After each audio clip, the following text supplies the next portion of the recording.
آپ جیسے سینئرز یا آپ جیسے جو دانشور معاملہ فہم لوگ ڈیلیگیشن کی صورت میں جا کہتے ہیں کہ اے پی سی ہونی چاہیے اور صاف شفاف انتخابات ہونے چاہیے، اس کے لیے مشاورت، اس پہ وہ کیا حامی بھرتے ہیں؟ اصل نقطہ یہ ہے.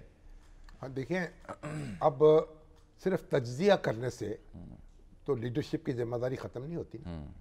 وہ راستہ بھی نکالنا ہوتا ہے نا، اور لیڈر وہ ہوتا ہے جو نتیجہ پیدا کرتا ہے. 4-5 دن پہلے تک تو وہ مذاکرات کے لیے تیار ہو گئے تھے، پھر جو واقعات پیش آئے اس کی ذمہ دار کون ہوگا؟ اگر بڑی مشکل سے وہ مانے ہی تھے اللہ اللہ کر کے، پہلے تو کہتے ہیں چورو کے ساتھ نہیں بیٹھنا، ان کے ساتھ بھی دوسری جگہ بھی رابطہ نہیں ہے، پھر انہوں نے کہا ہاں بیٹھنے کو بات کرنے کو تیار ہوں، تو وہ پھر جب انہوں نے پیشکش کر دی تو پھر ذمہ داری کس کی تھی؟